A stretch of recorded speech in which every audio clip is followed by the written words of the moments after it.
జై బోలో శ్రీ వాసవి కన్యకా పరమేశ్వరి మాతకు. అంటే కైలాసము నుంచి భూలోకానికి వచ్చినటువంటి గొప్పవాళ్ళు వైశ్యోత్తములు. అటువంటి వైశ్యోత్తముల గర్భములో పుట్టినటువంటి వాడే శ్రవణ కుమారుడు. ఈ శ్రవణ కుమారుడు వైశ్యోత్తములకు జన్మించినటువంటి వాడు. ఆయన చరిత్రను చెబుతాను, సావధానులై వినండని మణిగుప్తాది వైశ్యోత్తములకు సాలంకాయన మహర్షి తెలియపరిచాడన్నమాట. ఏమంటే త్రేతాయుగములో పద్మాక్షుడు అన్నటువంటి ఒక ఆర్య వైశ్యోత్తముడు ఉండేవాడు. ఆ ఆర్య వైశ్యోత్తముడు గురుకులములో గురువుగారి దగ్గర చేరి చతుర్వేదములు కూడా అభ్యాసము చేస్తున్నాడు. ఋగ్వేదము, యజుర్వేదము, సామవేదము, అధర్వణ వేదము అలా అభ్యాసము చేస్తూ ఉండగా ఒకనాడు గురువుగారు ఒక చిక్కు ప్రశ్న వేశారు. అక్కడ ఉన్నటువంటి శిష్యులందరికీ కూడా, శిష్యులందరూ వేదం నేర్చుకుంటున్నారు. ఈ ప్రశ్నకి సమాధానం చెప్పండి అని ఒక చిక్కు ప్రశ్న వేశారు. ఎవరు కూడా చెప్పలేక అందరూ కూడా తలలు దించుకున్నారు. అప్పుడు అక్కడ విద్యావతి అన్నటువంటి ఒక శూద్ర కన్య, అక్కడ పని చేసుకున్నటువంటి శూద్ర కన్య నేను చెబుతాను అని చెప్పి అలోవోకగా ఉదాత్త అనుదాత్తాలతో, అంటే వేదం ఎలా ఉంటుందంటే చాలా స్పష్టంగా ఉదాత్తము అనుదాత్తమని చాలా ఉచ్చారణ స్పష్టంగా పలకాలి. వ్యం అంటూ స్పష్టంగా పలకాలి. అదే మనకి రుద్రం వచ్చిందనుకోండి, ఓం నమో భగవతే రుద్రాయ నమస్తే రుద్రమన్యవ ఉతోత ఇషవే నమః నమస్తే అస్తు భగవన్ విశ్వేశ్వరాయ మహాదేవాయ త్రయంబకాయ త్రిపురాంతకాయ త్రికాగ్నికాలాయ కాలాగ్నిరుద్రాయ నీలకంఠాయ మృత్యుంజయాయ సర్వేశ్వరాయ శ్రీమన్మహాదేవాయ నమః. ఈవిడ లేచి చెప్పింది. అక్కడ ఉన్నటువంటి శిష్యులు ఎవరు చెప్పలేకపోయారు. విద్యావతి లేచి నేను చెబుతానని స్పష్టంగా చెప్పింది.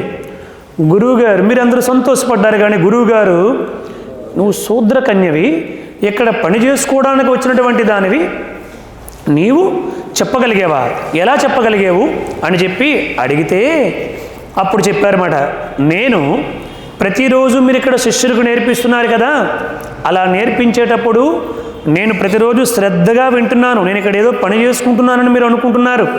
ఈ పనితో పాటు మీరు నేర్పిస్తున్నటువంటి వేదాలను కూడా శ్రద్ధగా వింటున్నాను. ఆ కారణము చేత నా మస్తిష్కములో అవన్నీ కూడా స్థిరంగా ఉండిపోయేవి గురుదేవా. కాబట్టి గురుదేవా, నాకు కూడా ఆ వేదాలు నేర్చుకోవాలని చాలా తపనగా ఉంది, నాకు నేర్పించండి అని ప్రార్థన చేసింది. శూద్ర కన్యవి, నువ్వు వేదము వినడమే తప్పు, అటువంటిది ఇక్కడ నాకు తెలియకుండా నేను నా శిష్యులకు నేర్పిస్తే అదంతా కూడా పని చేస్తున్నట్టుగా ఉంటూ శ్రద్ధగా నేర్చుకుంటావా? పైపిచ్చు నేను నీకు ఇప్పుడు వేదాలు నేర్పించాలా అని అతడు చాలా కోపం పడి, నిన్ను తక్షణమే ఈ యొక్క ఉపాధి నుంచి తొలగిస్తున్నాను, పో బయటికి, ఇక నువ్వు పని ఇక్కడ చేయొద్దు, వెళ్ళిపో బయటికి అని చెప్పి పంపించేశాడు. అంటే ఆనాటి కాలములో అంత మూర్ఖంగా ఉండేదన్నమాట. అంటే వేదాలు స్త్రీలు నేర్చుకోకూడదు, పురుషులు నేర్చుకోవాలి. గాయత్రి మంత్రాన్ని కూడా ఎవరు నేర్చుకోకూడదు, గాయత్రి మంత్రాన్ని బ్రాహ్మణులే జపించాలి, ఎవరు జపించకూడదు, ఇలా రకరకాలుగా చెప్పుకుంటూ వచ్చారు.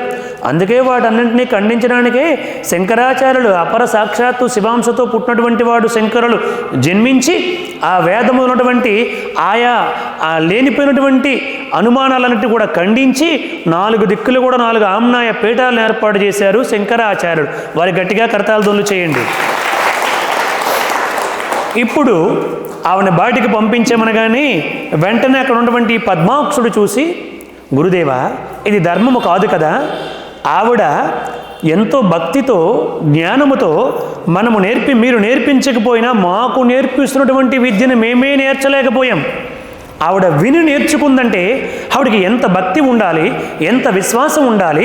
కాబట్టి ఆవిడ భక్తిని, ఆవిడ విశ్వాసాన్ని ఖండించకూడదు గురుదేవా, ఆవిడని బయటికి పంపించకండి, ఆవిడకి వేదాలు నేర్చుకోవడానికి అనుమతి ఇవ్వండి అంటూ ప్రార్థన చేశారు గురువుగారిని. గురువుగారు ససేమేరా అని చెప్పి ఆవిడని బయటికి పంపించండి అని ఆజ్ఞాపించారు.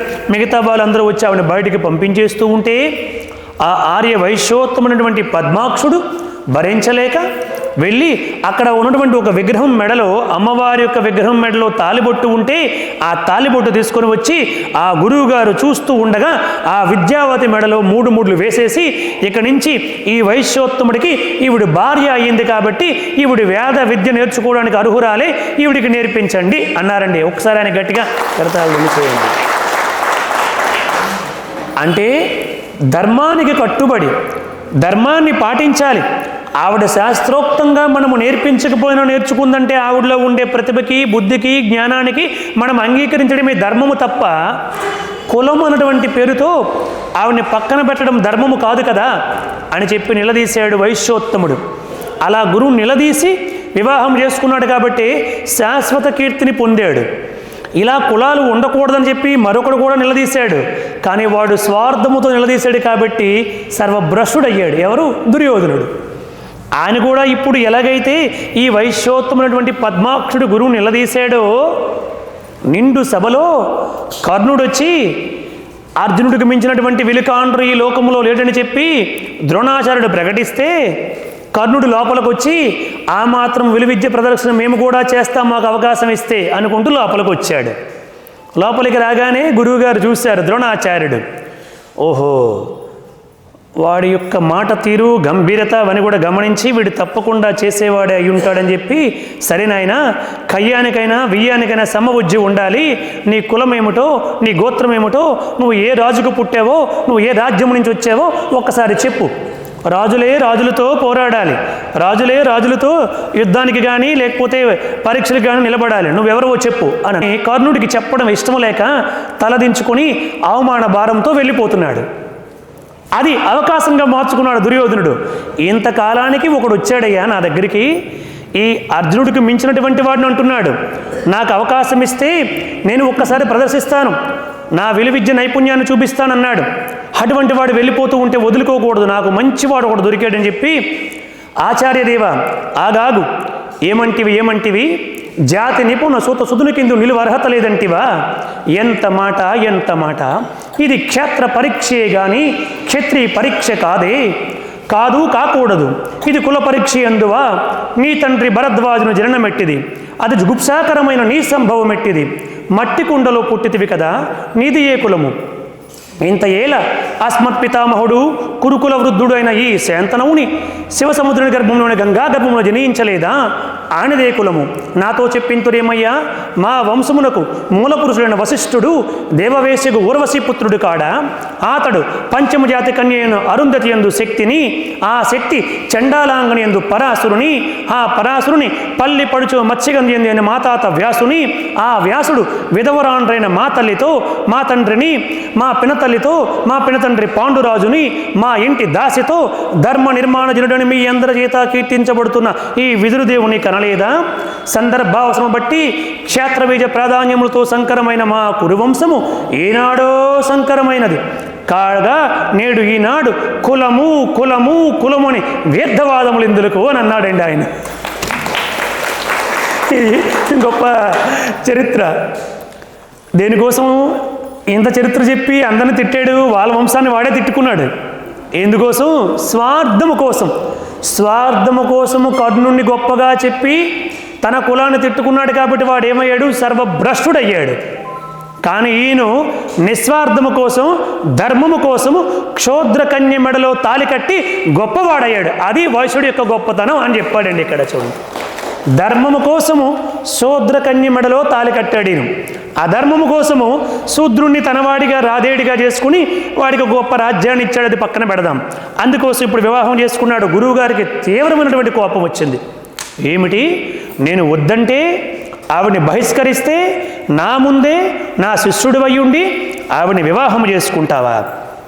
ఇక్కడి నుంచి మీరు ఇద్దరు ఆశ్రమాన్ని వదిలిపెట్టి పోండి, సంతానము లేక వంశం క్షయమైపోదును గాక మీ ఇద్దరికి కూడా, అలాగే కాలగతిలో మీ ఇద్దరికి కళ్ళు కనిపించకుండా పోదురుగాక, గురుడ్డివారైపోదురుగాక అని శాపం పెట్టాడు గురువుగారు. అప్పుడు అక్కడి నుంచి ఆ పద్మాక్షుడు విద్యావతి ఎంతో దుఃఖముతో, నేను ధర్మం కోసం ఇంతలాగా బోధించినప్పటికీ నా ఉద్దేశాన్ని మా గురువుగారు అర్థం చేసుకోకుండా శాపం పెట్టారే అని చాలా బాధపడి ఆ విద్యావతిని తీసుకొని ఆ ఆశ్రమాన్ని వదిలిపెట్టి వచ్చేసి వాళ్ళిద్దరు కూడా కలిసి అన్యోన్యముగా జీవితాన్ని కొనసాగిస్తూ ఉన్నారు. కాలాంతరములో వాళ్ళు బ్రహ్మదేవుడి కోసం తపస్సు చేయాలని సంకల్పించుకున్నారు. గొప్ప తపస్సు చేశారు. వివాహం అయ్యింది, సంతానం కలగలేదు. బ్రహ్మదేవుడి కోసం చాలా కొన్ని కోట్ల నామాల జపము చేస్తే బ్రహ్మదేవుడు ప్రత్యక్షమయ్యాడు. ఏం కావాలో కోరుకోండి దంపతులారా, ఓ విద్యావతి పద్మాక్షుడా ఏం కావాలో కోరుకోండి అని చెప్పి అడిగితే అప్పుడు వాళ్ళు, స్వామి అపుత్రస్య గతిర్నాస్తి అని చెప్పి వేదము చెబుతుంది కాబట్టి మాకు ఒక పుత్రుణ్ణి ప్రసాదించండి అని అంటే అప్పుడు బ్రహ్మదేవుడు చెప్పాడు, మరి మీకు గురు శాపం ఉంది కదా అంటే, కానీ మేము తపస్సు చేశాము అటుపైన మీ దయ అని ఆయన పాదాలపైన పడి ప్రార్థన చేస్తే మీరు తపస్సు చేశారు, గురు శాపం ఉంది, అయినప్పటికీ మీ తపస్సుకు సంతృప్తి చెంది ఒక పుత్రుని ప్రసాదిస్తాను. కానీ ఆ పుత్రుడిని 5 సంవత్సరముల వయస్సు వచ్చినంత వరకు మీరు చూడకూడదు. మీకు పుట్టబోయే పుత్రుడికి 5 సంవత్సరాల వయసు వచ్చినంత వరకు కూడా చూడకూడదు. అలా చూడకుండా మీరు ఉంటే మీకు ఏమీ కాదు. ఒకవేళ మీరు కనుక నా మాట వినకుండా 5 సంవత్సరాల లోపు ఆ బిడ్డని కనుక చూసినట్లయితే మీ నేత్ర దృష్టి పోతుంది అని బ్రహ్మదేవుడు ఆ శాసనాన్ని తెలియపరిచాడు. ఇది నా శాసనం అని చెప్పాడు. ఎందుకంటే గురువు యొక్క శాపం ఉంది కాబట్టి చెప్పాడు. సరేనండి, 5 సంవత్సరాలు వచ్చినంత వరకు మా బిడ్డని మేము చూడము, జాగ్రత్తగా ఉంటామని బ్రహ్మదేవుడికి సంతానము లేకుండా అయిపోయిన కంటే 5 సంవత్సరాల తర్వాత అయినా మన కొడుకుని మనం చూస్తాం కదా అని వాళ్ళు ఆ శాసనానికి అంగీకరించారు. బ్రహ్మదేవుడు తదాస్తు అని చెప్పి వరాన్ని ప్రసాదించాడు. కాలాంతరంలో బ్రహ్మ యొక్క అనుగ్రహం చేత ఈ విద్యావతి అంటే శూద్ర కన్య అయినటువంటి విద్యావతి పద్మాక్షుడు వైశ్యోత్తమైనటువంటి పద్మాక్షుడికి ఒక కుమారుడు జన్మించాడు. ఆ పుట్టిన వెంటనే ఏ తల్లైనా తన బిడ్డని అంత ప్రసవ వేదన పడి ఎందుకోసం కంటుంది? పుట్టిన బిడ్డని వెంటనే చూడాలనుకుంటుంది తల్లి. కానీ పుట్టినటువంటి బిడ్డని వెంటనే చూడకూడదు కదా, అందుకోసం అని చెప్పి తన పినతల్లి దగ్గర పెరగడం మొదలుపెట్టాడు. తీసుకుని వెళ్ళి వాళ్ళ చెల్లెలికి ఇచ్చేసింది. పక్కింట్లో ఉంటారు వాళ్ళు, ఈ ఇంట్లో ఉంటారు వీళ్ళు. ఈ తల్లి లోపల ఎంతో బాధపడి ఎంతో దుఃఖపడుతూ అలా కాలాన్ని వెళ్ళబోస్తూ ఉంది. కాబట్టి రోజులు గడుస్తున్నాయి. అలా రోజులు నెలలు సంవత్సరాల్లోనికి వచ్చాడు బిడ్డడు. రోజు కూడా అక్కడ గోడ ఉంటుంది, ఆ గోడకు అవతల ఆ బిడ్డడు ఉంటాడు, యువతలు ఈ తల్లిదండ్రులు ఉంటారు. అక్కడి నుంచి ఇదిగో మీ బాబు చూడు ఎంత బాగా నవ్వుతున్నాడు అని నవ్వించడము, ఏడిపించడము, మాట్లాడించడము, శబ్దాలు చేయించడము చేస్తే గోడ యువతల ఉండి ఆ తల్లి తండ్రి వింటూ శ్రవణము చేస్తూ ఆనందించారు. కాబట్టి తల్లిదండ్రులకి శ్రవణము ద్వారా ఆనందాన్ని కలిగిస్తూ పెరిగాడు. కాబట్టి శ్రవణ కుమారుడు అయ్యాడండి అతను. గట్టిగా కరతాళధ్వనులు చేయండి ఆయనకి. సరే, ఇప్పుడు వచ్చినటువంటి వాళ్ళు 1 సంవత్సరం అయ్యింది, 2 సంవత్సరాలు అయ్యాయి, 3, 4 ఇంకా 1 సంవత్సరం దాటి నుంచి పిల్లలు మాట్లాడే మాటలు వినాలని తల్లికి తండ్రికి ఎంతో ఆనందంగా ఉంటుంది కదండి. కానీ వినడానికి ఇక్కడ అవకాశం లేకుండా పోయింది. అలా కాలం గడుస్తూ వచ్చింది. ఇంకా 5వ సంవత్సరము వస్తుంది అనగా వచ్చినటువంటి వాళ్ళందరూ ఈ బిడ్డడు ప్రహ్లాదుడిలాగా వెలిగిపోతున్నాడు, ధ్రువ కుమారుడిలాగా వెలిగిపోతున్నాడు, ఎంత గొప్పవాడు అని అనేక విధాలుగా పొగుడుతూ ఉంటే ఆ బిడ్డడు వాళ్ళతో కేరింతలు కొడుతూ మాట్లాడుతూ ఉంటే ఒకరోజు భరించలేక పరిగెత్తుకునే గోడ దాటి అవతలకి వెళ్ళిపోయింది తల్లి. ఆ మాతృవేదన అలా ఉంటుంది కాబట్టి ఆవిడ ఆ బిడ్డని చూడాలని ఆ వాత్సల్యాన్ని భరించలేక గోడ దాటి అవతలకి వెళ్ళిపోతే వద్దు వెళ్ళొద్దు అనుకుంటూ భర్త కూడా ఆవిడను అనుసరించి అవతలకి వెళ్ళిపోయాడు. ఇద్దరు అవతలకి వెళ్ళిపోవడం చేత ఆ 5వ సంవత్సరంలో ప్రవేశించడానికి సిద్ధముగా ఉన్నటువంటి ఆ శ్రవణ కుమారుణ్ణి కల్లారా చూశారు ఇద్దరు. ఆ యొక్క తల్లి తండ్రి ఇద్దరు కూడా చూశారు, విద్యావతి పద్మాక్షుడు. అలా ఎప్పుడైతే ఆ బిడ్డని కల్లారా చూశారో తక్షణమే బ్రహ్మ శాపవాశాస్తూ గురువు శాపవాశాస్తూ వాళ్ళిద్దరికీ 2 కళ్ళు కూడా పోయాయి. అలా పోగానే మరలా తీవ్రమైనటువంటి దుఃఖాన్ని పొందారు. కానీ ఏం చేస్తారు? గురువు శాపము, బ్రహ్మదేవుడి యొక్క శేషనం, ఈ రెండింటి వల్ల కళ్ళు కనిపించలేదు. కానీ కుమారుని దగ్గరికి తెచ్చుకున్నారు. ఆయన అన్నటువంటి అప్పుడు గోడ యువతల నుంచి విన్నారు, ఇప్పుడు కళ్ళు లేక మాటలతోనే విన్నారు. ఆ బిడ్డడి యొక్క మాటలతోనే పెరిగారు, శ్రవణముతోనే తల్లిదండ్రులు సంతృప్తి చెందారు. అందుకని శ్రవణ కుమారుడు అయ్యాడు. బిడ్డడు పెరిగి పెరిగి పెద్దవాడై 22 సంవత్సరాల వయసు వచ్చింది. జ్ఞానేశ్వరి అన్నటువంటి ఒక కన్యతో వివాహం చేశారు. వాళ్ళకి 5 సంవత్సరాల తర్వాత ఒక 2 పిల్లలు పుట్టారు, కవల పిల్లలు పుట్టారు. సత్యవంతుడు, హేమవర్ణుడు అనే పేర్లు పెట్టారు వాళ్ళకి. అలా పుట్టిన తర్వాత ఆ పిల్లలకి 5 సంవత్సరాల వయసు వస్తూ ఉంటే అంతవరకు వాళ్ళకి కళ్ళు ఎందుకు పోయేవో కుమారుడికి చెప్పలేదండి, బాధపడతాడని. ఆ రోజు 5 సంవత్సరాల పిల్లలు అయ్యారు, 2 కవల పిల్లలు అంటే మనమడులు. ఆ మనమడులు చూసి ఈ తల్లిదండ్రులు ప్రేమార ఆలింగనం చేసుకొని, అంటే ఈ తాతలు ఆలింగనం చేసుకొని వాళ్ళకి ఆనాటి విషయం గుర్తొచ్చి ఏడవడం మొదలుపెట్టారు. అలా ఏడుస్తూ ఉంటే శ్రవణ కుమారుడిల్లి, అమ్మ ఎందుకోసం ఏడుస్తున్నారు, ఇప్పుడు ఎంతో ఆనందంగా ఉండాలి కదా, ఈ మనమడులు ఇద్దరిని కూడా ఎత్తుకొని ఆనందంగా ఉండాలి కదా, ఎందుకోసం బాధపడుతున్నారంటే, ఏం చెప్పమంటావు నాయనా, నువ్వు కూడా ఎంత వయసు ఉన్నప్పుడే మా 2 కళ్ళు కూడా పోగొట్టుకున్నాము, అంతవరకు మాకు కళ్ళు ఉండేవి. అంతగా పూర్వము నీ మాటలు వినడానికి మేము ఎంతో తపనపడి ఈ గోడ యువతల ఉండి విన్నాము. ఇది మాకు గురువు పెట్టినటువంటి శాపము, బ్రహ్మదేవుడి యొక్క శాసనమని ఆ వృత్తాంతమంతా కూడా చెబితే, అప్పుడు శ్రవణ కుమారుడు, నా కారణంగానే మీ 2 కళ్ళు పోయినాయా, మీకు పుట్టిన నుంచి కళ్ళు లేవని చెబుతూ ఉంటే అది నిజమే అనుకున్నాను నేను అని, నా కారణంగా నా తల్లిదండ్రులకి కళ్ళు పోయేవి కాబట్టి నేను తపస్సు చేసి నా తల్లిదండ్రులకి కళ్ళు తెప్పించాలి అని దీక్ష బూనేడు శ్రవణ కుమారుడు. ఎందరో గురువులందరినీ కూడా దర్శించి దీనికి మార్గోపాయం చెప్పమన్నాడు. అప్పుడు గురువులందరూ ముక్త కంఠంతో చెప్పారు, ఇది బ్రహ్మదేవుడు శాసనము, గురువు యొక్క శాపము, దాన్ని మరలా పరమేశ్వరుడే తొలగించాలి. కాబట్టి మీరందరూ కూడా, మీ వంశీకులందరూ కూడా పరమేశ్వరుడికి అత్యంత గొప్ప భక్తులు, కైలాసంలో చాలా కాలం పాటు కాపురం ఉండి వచ్చినటువంటి వాళ్ళు మీరందరూ. కాబట్టి కాశీకి నీ తల్లిదండ్రులు ఇద్దరిని కూడా తీసుకుని వెళ్ళి అక్కడ జ్యోతిర్లింగాన్ని స్పృశించి పరమేశ్వరుని పూజించి భక్తితో తపిస్తే, పరమేశ్వరుడు సంతృప్తి చెందేలాగా కనుక మీరు తపిస్తే ఆయన తప్పకుండా ఈయనకి మరలా చూపుని ప్రసాదిస్తారని తల్లిదండ్రులకి అని చెప్పారండి. అప్పుడు శ్రవణ కుమారుడు ఒక కావడి తీసుకొని వచ్చి ఆ కావడిలో తల్లిని తండ్రిని కూర్చోబెట్టి ఈ లోకానికి ఒక గొప్ప ఆదర్శాన్ని అందించే సదుద్దేశంతో ప్రయాణమై వచ్చాడు. అలా వచ్చి అయోధ్య నగరానికి చేరుకున్నాడు. ఆ అయోధ్య నగర పొలిమేరల్లో ఒక ఆటవిక ప్రాంతంలో కొద్ది కాలం పాటు విశ్రాంతి, మార్గ మధ్యంలో విశ్రాంతి కావాలి కదా, విశ్రాంతి కోసం ఆగాడు. అదే సమయానికి దశరథ మహారాజు వేటకు వెళ్ళాడు. ఆ వృద్ధులైనటువంటి తల్లిదండ్రులు దాహము అని చెప్పి కుమారుణ్ణి నీళ్లు తెమ్మని అడిగితే నీళ్లు తీసుకుని రావడానికి ఒక కొలను దగ్గరికి వెళ్ళాడు శ్రవణ కుమారుడు. అక్కడ కొలంలో కూజాని ముంచి నీళ్లు తీస్తూ ఉండగా వేటకై వెళ్ళినటువంటి దశరథ మహారాజు ఆ శబ్దాన్ని బుడమని వస్తున్నటువంటి ఆ శబ్దాన్ని విని శబ్దభేదితో ఒక మంత్ర ప్రయోగం చేసి బాణాన్ని వదిలిపెట్టేశాడు. ఆ శబ్దము ఎక్కడికి వస్తుందో ఆ శబ్దం వచ్చినటువంటి ప్రదేశాన్ని ఛేదించుదును గాక అని చెప్పి అలా వెళ్ళి ఆ బాణము వెళ్ళి శ్రవణ కుమారుడు గుండెల్లో గుచ్చుకుంది. అప్పుడు అతడు గట్టిగా ఆర్తనాదాలు చేస్తే అక్కడికి దశరథ మహారాజు వెళ్ళి, నాయనా నా తప్పు క్షమించు, నేనేదో క్రూర జంతువు అనుకున్నాను, నువ్వెందుకు ఇక్కడికి వచ్చావు, ఎక్కడెందుకున్నావు, నన్ను క్షమించు అని ప్రార్థన చేస్తే అప్పుడు చెప్పాడు, మహాత్మా నా తల్లిదండ్రులు ఇద్దరు కూడా వృద్ధులు, వాళ్ళ నీకు బ్రహ్మహత్య పాపం మాత్రము తగలదు. రామాయణంలో సుస్పష్టంగా చెప్పబడి ఉందండి. మీరు రామాయణం చదవండి, అయోధ్యాకాండ చదివితే మీకు తెలుస్తుంది అన్నమాట. రాముడు వెళ్ళిపోయిన తర్వాత చెప్పినటువంటి ఘట్టం మాటిది. దశరథ మహారాజు రాత్రి చెప్తాడన్నమాట కౌసల్యతో, చెప్పేసి చనిపోతాడు. ఇది స్వయంగా దశరథ మహారాజు చెప్పాడన్నమాట. కౌసల్య, నాకు ఎందుకు నా రాముడు ఇలా నాకు దూరం అయ్యాడని చెప్పంటే ఆనాడు ఇలా జరిగింది. నేను అడవికి వేటకి వెళ్తే అక్కడికి ఒక కుమారుడు మునిబాలకుడు వచ్చి నీళ్లు పట్టుకుంటూ ఉంటే నేను శబ్దవేరి విద్యతో అక్కడ ప్రయోగం చేస్తే అది వెళ్ళి అతని గుండెల్లో గుచ్చుకుంది. నేను వేటకు వెళ్ళాను, అతను నీళ్లు పట్టుకోవడానికి వచ్చాడు, అది అతని గుండెల్లో గుచ్చుకుని ఆర్తనాదాలు చేస్తే నేను వెళ్ళి, ఆయన నన్ను క్షమించు, నేను మహారాజుని క్రూరమృగాలను వేటాడడానికి వచ్చాను, నువ్వెందుకోసం ఇక్కడ ఉన్నావంటే, మహాత్మా ఇందులో మీ తప్పేమీ లేదు మహారాజా, నేను బ్రాహ్మణోత్తముని కాదు, మీకు బ్రహ్మహత్య పాపము చుట్టుకోదు.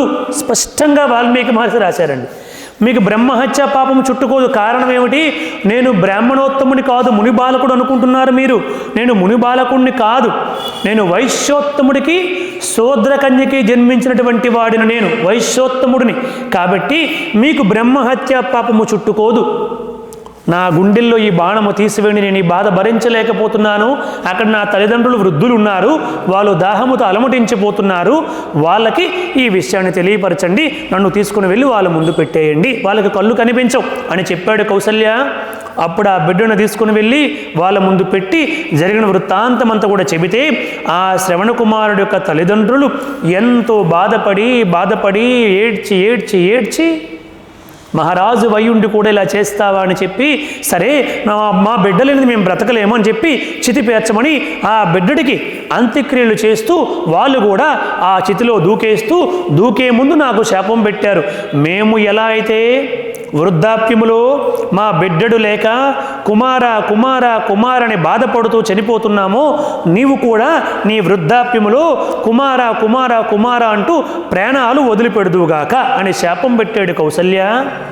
అయితే ఆనాటికి నాకు అప్పటికే సంతానము లేక 3 భార్యలుండి కౌసల్య, సుమిత్ర, కైకల మీ 3 చేసుకున్నప్పటికీ నాకు సంతానము కలగక నేను ఎన్నో పూజలు, జపాలు, తపాలు ఎన్నో చేశాను, నాకు సంతానము కలగలేదు. సరే, ఏది ఏమైనప్పటికీ నాకు సంతానం అంటూ ఒకటి కలిగితే కదా సంతానము కోసం ఏడుస్తూ నాకు మరణం సంభవిస్తుందని ఆనాటికి నేను అంగీకరించుకుంటూ వచ్చేశాను.